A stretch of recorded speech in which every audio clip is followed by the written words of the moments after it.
नमस्कार मु जितेंद्र आपण मानक स्वागत करुच्ची दैनिक न्यूज ओडिया चैनल को। तो आज सारा दिन कौन सब बछा बछा और टॉप न्यूज गुड़िक रही चलते ये संपूर्ण भिडियो जानी नवा।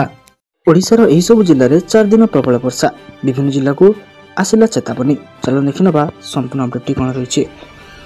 बंगोपसागर सृष्टि होता लघुचाप प्रभाव में आ 4 दिन राज्य में वर्षार संभावना रही। एने विभिन्न जिला को ऑरेंज अलर्ट और येलो अलर्ट जारी करिछि भुवनेश्वर स्थित आंचलिक पाणीपाग विज्ञान केन्द्र। आसंता 24 घंटा मध्य बिजुली घड़घड़ी सह अति प्रबल वर्षा मयूरभंज, केन्दुझर, झारसुगुड़ा, संबलपुर और सुंदरगढ़ जिला को ऑरेंज अलर्ट जारी कर बरगढ़, देवगढ़, अनुगुल जिला को प्रबल वर्षा येलो वार्निंग जारी कर आज और आसंता काली मध्य सुंदरगढ़ और झारसुगुड़ा जिला को प्रबल वर्षा येलो वार्निंग जारी कर जून 21 तारिख और 22 तारिख मध्य मयूरभंज जिलार गोटे कि 2टी स्थान में प्रबल वर्षा येलो वार्निंग जारी कर सेहीपरि जून 22-23 तारिख में मयूरभंज और केन्दुझर जिला को प्रबल वर्षा येलो वार्निंग जारी करिछि पाणीपाग विज्ञान केन्द्र। चलो देखिए परवर्ती अपडेट कौन रही। आसिला बड़ खबर, बढ़िला स्कूल छुट्टी। चलो देखिए संपूर्ण अपडेट कौन रही। बढ़ुवा डायरिया मामला को दृष्टि रखी संक्रमण व्यापक को रोकने सतर्कतामूलक पदक्षेप स्वरूप जाजपुर जिला प्रशासन जून 24 पर्यंत समस्त स्कूल और अंगनवाड़ी केन्द्र बंद रखा निर्देश देते। सेपरि भद्रक में स्कूल छुट्टी आउ 2 दिन बढ़ा जाइए। स्कूल गुड़िक जून 22 तारिख में खोलिए बोली जिलापाल कार्यालय पक्षर सूचना दि जाउछे। यह समय स्कूल गुड़िकर परिवेश को सफासुतरा रखा सहित पानी जल व्यवस्था को विशोधन कर रखा निर्देश देते जिलापाल। केंद्रीय टीम भद्रक और जाजपुर जिला गस्त कर समीक्षा करथिले। जिलापाल जिले में डायरिया स्थिति नहीं समीक्षा करथिले। गोटे पर गोटे जिला को झाड़ाबांति व्यापार लगी। संबलपुर डायरिया जनकर मृत्यु होइछे। मृत व्यक्ति जनक होउछंती धनकौड़ा अंचल श्रवण छुरिया। झाड़ाबांति जोगु सकाळ जिला मुख्य चिकित्सालय भर्ती कर चिकित्साधीन अवस्था मृत्यु हो जाइथिला। मृत्यु पर संपुक्त अंचल स्वास्थ्य सर्विलांस आरंभ होइछे। चलो देखिए परवर्ती अपडेट कौन रही। आज समस्त सरकारी कार्यालय अधा दिन छुट्टी रहिबो। चलो देखिए संपूर्ण अपडेट कौन रही। प्रधानमंत्री नरेंद्र मोदी भुवनेश्वर गस्त समय व्यापक जनसमागम और ट्रैफिक आशंका करी ओडिशा सरकार जून 20 अर्थात आज भुवनेश्वर म्युनिसिपालिटी कॉर्पोरेशन अधीन में कार्य करुवा समस्त सरकारी कार्यालय अधा दिन छुट्टी घोषणा करिसेंते। राज्यपाल निर्देशक्रमे जारी होइथिबा एक सरकारी विज्ञप्ति राजस्व और विपर्यय परिचालन विभाग घोषणा करिछि जे राजस्व और मजिस्ट्रेट कोर्ट समेत सरकारी कार्यालय गुड़िक कार्य दिवसर द्वितीयार्धे बंद रहिबो। जनता मैदान में अनुष्ठित होबाकु थिबा राज्यस्तरीय कार्यक्रम एही स्थान में साधारणतः होता है एवं एठारे प्रबल भिड़ जमी थाए। सहर प्रमुख रास्ता सुरक्षा और ट्रैफिक स्थिति प्रतिबंधक लगी रही संभावना थिबारु कर्तृपक्ष राजधानी बासिंदा को यात्रा व्यवस्था करने को अनुरोध करिसेंते। अधिकारी माने ऑफिस जाउथवा एवं यात्री मानकु रूट डाइवर्स विषय रे अपडेट रहिबा एवं दिन शेष भाग में जनता मैदान निकटवर्ती स्थान को एड़ाइबा परामर्श देइछन्ते। चलो देखिए परवर्ती अपडेट कौन रही। पीएम किसान टंका को नहीं बड़ खबर, 2000 टंका बदल में मिल 4000 टंका। चलो देखि नबा संपूर्ण अपडेट कौन रही। भारत सरकार देशर लोकों अनेक प्रकार योजना कार्यकारी करछन्ते। देशर 90% रु अधिक लोक कृषि और चाष पर निर्भरशील। तेणु भारत सरकार विशेषकर चाषी अनेक योजना करछन्ते। एपरिक सीमांत चाषी को लाभ देवाई भारत सरकार प्रधानमंत्री किसान सम्मान निधि योजना आरंभ करछन्ते। जहाँ अधीन से वार्षिक 6000 टंकार आर्थिक सहायता प्रदान कर जो 2000 टंकार 3टी किस्ती प्रदान कर किंतु एही राज्य चाषी मैंने 2000 टंका परिवर्ते 4000 टंकार किस्ती पाउछन्ते। जानतु क्यों राज्य चाषी मैंने यही लाभ पाउछन्ते। केंद्र सरकार प्रधानमंत्री किसान सम्मान निधि योजना अधीन देशर कोटी कोटी चाषी लाभ पाउछन्ते। एपर्यंत यह योजना अधीन चाषी अकाउंट को मोट 19टी किस्ती पठा सरिला। एवं चाषी मैंने योजना सहित जड़ित 20तम किस्ती अपेक्षा करछन्ते। 20तम किस्ती सरकार जून मासरे जारी करेंगे। रिपोर्ट अनुसार प्रधानमंत्री मोदी 20 जून रे किस्ती जारी करिपारंती, अर्थात आज किस्ती जारी करिपारंती। तेबे मध्यप्रदेश चाषी को समस्त चाषी को 2000 टंका परिवर्ते 4000 टंकार किस्ती मिलिबो। चलो देखिए परवर्ती अपडेट कौन रही। मोहन सरकार बड़ घोषणा, प्रति मासरे महिला मानक मिलिबो 1500 अतिरिक्त टंका। चलो देखि नबा संपूर्ण अपडेट कौन रही। मुख्यमंत्री मोहन ଘୋଷଣା କରିଛନ୍ତି। ସେ କହିଛନ୍ତି ଦୀପାବଳିରୁ ପ୍ରତି ମାସରେ ଲାଡଲି ଭଉଣୀଙ୍କୁ 1500 ଟଙ୍କା ଦିଆଯିବ। ଲାଡଲି ବहन ଯୋଜନା ଅଧୀନରେ ମଧ୍ୟପ୍ରଦେଶର ଯୋଗ୍ୟ ମହିଳାଙ୍କୁ 1250 ଟଙ୍କା ଦିଆଯାଉଛି। ମୁଖ୍ୟମନ୍ତ୍ରୀ ମୋହନ ଯାଦବ ଲାଡଲି ବहन ଯୋଜନାର ତୃତୀୟ କିସ୍ତି ଜାରି କରିଥିଲେ। ଏହି ସମୟରେ ସେ ଘୋଷଣା କରିଛନ୍ତି ଯେ ଖୁବ୍ ଶୀଘ୍ର ଏହି ଯୋଜନା ଅଧୀନରେ ମିଳୁଥିବା ରାଶି ବୃଦ୍ଧି କରାଯିବ। ଏହା ସହିତ ସେ ରକ୍ଷାବନ୍ଧନ ଅବସରରେ 1250 ଟଙ୍କା ସହିତ ଅତିରିକ୍ତ 250 ଟଙ୍କା ଦେବାକୁ ମଧ୍ୟ ଘୋଷଣା କରିଥିଲେ। ଅର୍ଥାତ୍ ଜୁଲାଇ ମାସରେ ଲାଡଲି ବहन ଯୋଜନାର ଯୋଗ୍ୟ ମହିଳାମାନଙ୍କୁ 1500 ଟଙ୍କା ଦିଆଯିବ।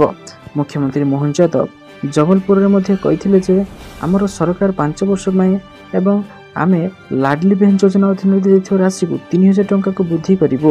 ସୂଚନାଯୋଗ୍ୟ ଯେ ଲୋକପ୍ରିୟ ଯୋଜନା 2023ରେ ବିଧାନସଭା ନିର୍ବାଚନ ପୂର୍ବରୁ ପୂର୍ବତନ ମୁଖ୍ୟମନ୍ତ୍ରୀ ଏବଂ ବର୍ତ୍ତମାନର କେନ୍ଦ୍ରମନ୍ତ୍ରୀ ଶିବରାଜ ସିଂ ଚୌହାନ କାର୍ଯ୍ୟକାଳରେ ପ୍ରଚଳନ କରାଯାଇଥିଲା। ତ ଏହା ଥିଲା କେବଳ ମଧ୍ୟପ୍ରଦେଶର ମହିଳାମାନଙ୍କ ପାଇଁ। ଆମ ଓଡ଼ିଶାରେ ଯେଉଁମାନେ ଏଇଭଳି ଯୋଜନା ଚାହୁଁଛନ୍ତି ସେମାନେ ଆମ ଭିଡ଼ିଓ ତଳେ ନିଶ୍ଚିତ ଭାବେ କମେଣ୍ଟ କରିପାରିବେ। ଚାଲନ୍ତୁ ଦେଖିବା ପରବର୍ତ୍ତୀ ଅପଡେଟ୍ କ'ଣ ରହିଛି। ଭୋଟର କାର୍ଡ ପାଇଁ କରନ୍ତୁ ଆବେଦନ, 15 ଦିନ ଭିତରେ ମିଳିବ କାର୍ଡ। ଚାଲନ୍ତୁ ଦେଖିନେବା ସମ୍ପୂର୍ଣ୍ଣ ଅପଡେଟ୍ଟି କ'ଣ ରହିଛି। ଏଣିକି ଭୋଟର ପରିଚୟ ପତ୍ର 15 ଦିନ ମଧ୍ୟରେ ଭୋଟରଙ୍କୁ ପହଞ୍ଚାଇ ଦିଆଯିବ, ଯାହା ପୂର୍ବରୁ ଲାଗୁଥିବା ସମୟକୁ ପ୍ରାୟ ଅଧା କରିଦିଆଯାଇଛି। ଅଧିକାରୀମାନେ ଜଣାଇଛନ୍ତି ଯେ ଏହା ପୂର୍ବରୁ ଭୋଟର ଫଟୋଚିତ୍ର ପତ୍ର ଭୋଟରଙ୍କୁ ପହଞ୍ଚାଇବାକୁ 1 ମାସରୁ ଅଧିକ ସମୟ ଲାଗୁଥିଲା। କମିଶନଙ୍କ ଅନୁଯାୟୀ ନୂତନ ବ୍ୟବସ୍ଥା ନିର୍ବାଚନ ପଞ୍ଜୀକରଣ ଅଧିକାରୀ ଦ୍ୱାରା ଭୋଟର ଫଟୋ ପରିଚୟ ପତ୍ର ଜେନେରେସନ୍ ଠାରୁ ଭୋଟରମାନଙ୍କୁ ଭୋଟର ଫଟୋ ପରିଚୟ ପତ୍ର ପ୍ରଦାନ ପର୍ଯ୍ୟନ୍ତ ପ୍ରତ୍ୟେକ ପର୍ଯ୍ୟାୟର ପ୍ରକୃତ ସମୟ ଟ୍ରାକିଂ ସୁନିଶ୍ଚିତ କରିବ। ପ୍ରତ୍ୟେକ ପର୍ଯ୍ୟାୟରେ ଭୋଟରମାନେ SMS ମାଧ୍ୟମରେ ମଧ୍ୟ ସୂଚନା ପାଇପାରିବେ। ଏହି ଉଦ୍ଦେଶ୍ୟରେ ନିର୍ବାଚନ ଆୟୋଗ ତାଙ୍କର ନିକଟରେ ଲଞ୍ଚ ହୋଇଥିବା ECInet ପ୍ଲାଟଫର୍ମରେ ଏକ ନିର୍ଦ୍ଦିଷ୍ଟ ID ମଡ୍ୟୁଲ ପ୍ରଚଳନ କରିଛନ୍ତି। ଚାଲନ୍ତୁ ଦେଖିବା ପରବର୍ତ୍ତୀ ଅପଡେଟ୍ କ'ଣ ରହିଛି। ଆସିଲା ବଡ଼ ଖବର, ରାଜ୍ୟକୁ 19,000 କୋଟିର ଭେଟି ଦେବେ ପ୍ରଧାନମନ୍ତ୍ରୀ। ଚାଲନ୍ତୁ ଦେଖିନେବା ସମ୍ପୂର୍ଣ୍ଣ ଅପଡେଟ୍ଟି କ'ଣ ରହିଛି। ଆଜି ଓଡ଼ିଶା ଆସିବେ ପ୍ରଧାନମନ୍ତ୍ରୀ ନରେନ୍ଦ୍ର ମୋଦି। ଏହି ଗସ୍ତ ଅବସରରେ 19,000 କୋଟି ଟଙ୍କାର ପ୍ରକଳ୍ପର ଶିଳାନ୍ୟାସ ଏବଂ ଉଦ୍ଘାଟନ କରିବେ ପ୍ରଧାନମନ୍ତ୍ରୀ। ଏହା ପୂର୍ବରୁ ଜନତା ମଇଦାନରେ ପ୍ରସ୍ତୁତି ସମୀକ୍ଷା କରିଛନ୍ତି ମୁଖ୍ୟମନ୍ତ୍ରୀ। ଏହି ଅବସରରେ ଆଇନ ମନ୍ତ୍ରୀ, ମୁଖ୍ୟ ଶାସନ ସଚିବ, ପୋଲିସ DG, ବରିଷ୍ଠ ଅଧିକାରୀ ଏବଂ ସମସ୍ତ ଅଧିକାରୀମାନେ ଉପସ୍ଥିତ ଥିଲେ। ସେହିପରି ରାଜ୍ୟ ସଭାପତି ମନମୋହନ ସାମଲ, ରାଜ୍ୟ ବିଜେପି ନେତା ବିଜୟ ପାଲ ସିଂ ତୋମର,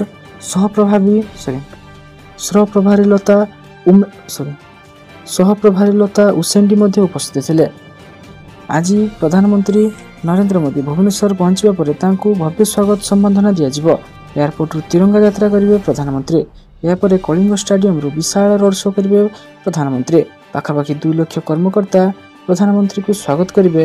ଏୟାରପୋର୍ଟରୁ ଜନତା ମଇଦାନ ଭିତରେ 28ଟି ଜାଗାରେ ସ୍ୱାଗତ ପାଇଁ ସ୍ୱତନ୍ତ୍ର ସୂଚନ କାର୍ଯ୍ୟକ୍ରମ ଅନୁଷ୍ଠିତ କରାଯିବ।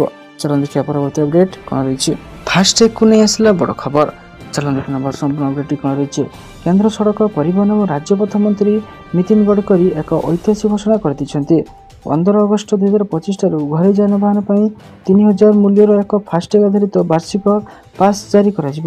ଏହି ପାସ୍ ସକ୍ରିୟକରଣ ତାରିଖରୁ ଗୋଟିଏ ବର୍ଷ କିମ୍ବା 200 ଯାତ୍ରା ପାଇଁ ବୈଧ ରହିବ, ଯାହା ସାଧାରଣ ଲୋକଙ୍କୁ ଦେବ ବହୁମାତ୍ରାରେ ଆଶ୍ୱସ୍ତି। କେନ୍ଦ୍ରମନ୍ତ୍ରୀ ନୀତିନ ଗଡ଼କରୀ ଏନେଇ ସୋସିଆଲ ମିଡିଆ ମାଧ୍ୟମରେ ସୂଚନା ଦେଇଛନ୍ତି। ସେ କହିଛନ୍ତି 3000 ଟଙ୍କାର ଏକ ଫାଷ୍ଟ୍ୟାଗ୍ ପାସ୍ ତିଆରି କରିବା, ଯାହା ଆପଣଙ୍କ ଯାତ୍ରାକୁ ମାଗଣା କରିପାରିବ, କିନ୍ତୁ ଏହା ଏକ ନିର୍ଦ୍ଦିଷ୍ଟ ସମୟ ପାଇଁ ହେବ। ଏହି ପାସ୍ ବିଶେଷ ଭାବରେ ଆପଣ କେବଳ ଅଣ-ବାଣିଜ୍ୟିକ ବ୍ୟକ୍ତିଗତ ଯାନ, କାର୍, ଜିପ୍, ଭ୍ୟାନ୍ ଇତ୍ୟାଦି ପାଇଁ ଉପଲବ୍ଧ ହେବ। ଏହା ସାରା ଦେଶରେ ଜାତୀୟ ରାଜପଥର ଯାନବାହନ ପାଇଁ ଲାଗୁ କରାଯିବ। ଏଥିରେ ବାଣିଜ୍ୟ ଯାନ ଅନ୍ତର୍ଭୁକ୍ତ ନୁହେଁ। ଏହି ବାର୍ଷିକ ପାସ୍ ସମସ୍ତ ଉପଭୋକ୍ତାଙ୍କ ପାଇଁ ସହଜରେ ଉପଲବ୍ଧ କରିବା ପାଇଁ ସରକାରଙ୍କ ଦ୍ରୁତ ଗତିରେ କାମ କରୁଛନ୍ତି। ଏହି ପାସ୍ ସକ୍ରିୟ କିମ୍ବା ନବୀକରଣ କରିବା ପାଇଁ ହାଇୱେ ଟ୍ରାଭେଲ୍ ଆପ୍ ଏବଂ NHAI ବା MORTH ୱେବସାଇଟ୍ରେ ଏକ ପୃଥକ ଲିଙ୍କ ଖୁବ୍ ଶୀଘ୍ର ଉପଲବ୍ଧ କରାଯିବ, ଯାହା ମାଧ୍ୟମରେ ଉପଭୋକ୍ତାମାନେ ଏହି ଲିଙ୍କ ପରିଦର୍ଶନ କରିପାରିବେ ଏବଂ ବାର୍ଷିକ ପାସ୍ ଦାଖଲ କରିପାରିବେ। ଚାଲନ୍ତୁ ଦେଖିବା ପରବର୍ତ୍ତୀ ଅପଡେଟ୍ କ'ଣ ଅଛି। ରେଳ ବିଭାଗରେ ନିଯୁକ୍ତି ପାଇଁ ଆସିଲା ବଡ଼ ସୂଚକ। ରେଳ ବିଭାଗରେ ନିଯୁକ୍ତି ପାଇଁ ଆସିଲା ବଡ଼ ଖବର। ଭାରତୀୟ ରେଳ ବିଭାଗ ତରଫରୁ 6180ଟି ପଦବୀ ପୂରଣ ପାଇଁ ବିଜ୍ଞପ୍ତି ପ୍ରକାଶ ପାଇଛି। ଇଚ୍ଛୁକ ପ୍ରାର୍ଥୀମାନେ ଏହାର ଅଫିସିଆଲ ୱେବସାଇଟ୍କୁ ଯାଇ ଏହାର ସମ୍ପୂର୍ଣ୍ଣ ତଥ୍ୟକୁ ଜାଣି ଏହାକୁ ଆବେଦନ କରିପାରିବେ। ସାରା ଦେଶରେ ବିଭିନ୍ନ ରେଲୱେ ଜୋନ୍ରେ ପ୍ରାର୍ଥୀମାନେ ନିଯୁକ୍ତି ପାଇପାରିବେ। जून मास 28 तारिख ऑनलाइन आवेदन प्रक्रिया आरंभ हो जुलाई मास 28 तारिख सा समाप्त हो। टेक्नीशियन ग्रेड 1 बयस योग्यता 18 33 वर्ष रोथुवा बेले टेक्नीशियन ग्रेड 3 बयस योग्यता 18 30 वर्ष मध्य रखा जाइछे। प्रार्थी शिक्षागत योग्यता बीएससी डिप्लोमा रही। विभिन्न रेलवे जोन पदवी संख्या अलग अलग रही। ईस्ट कोस्ट रेलवे 79टी पद संरक्षित रखा जाइछे। चलो देखिए परवर्ती अपडेट कौन रही। मध्याह्न भोजन प्रस्तुति में आसला गाइडलाइन। खरा छुट्टी सरिया पर स्कूल खोलिले पिलामानकु दिया मध्याह्न भोजन अर्थात आज अनेक जगह स्कूल खोली पारे मिड डे मिल योजन शिशु बाटिका आरंभ कर 10वीं श्रेणी पर्यंत पढ़ुवा छात्र छात्री मानक दिया मध्याह्न भोजन। आज स्कूल खोलिया दिन ही दिया मिड डे मिल मध्याह्न भोजन प्रस्तुति बेले आवश्यक सुरक्षा पदक्षेप रखा निर्देश दि जाइए। किछि दिन है ग्रीष्म छुट्टी कारण स्कूल बंद थिबारु कौन खाद्य सामग्री पूर्व तार मान परीक्षा करा से प्रधान शिक्षकों उपस्थिति सीआरसी डीओ को एसबू जांच करा रंसा जाउथुवा स्थान को परिष्कार परिच्छन्न रखा लगी गुरुत्व दि जाइए। एने सबु जिले में डीओ को चिठी लिखि अवगत करिछि स्कूल एवं गणशिक्षा विभाग। सारा दिन बछा बछा गुरुत्वपूर्ण खबर जानापी आम सहित गोटे लाइक कर दियंतु। धन्यवाद।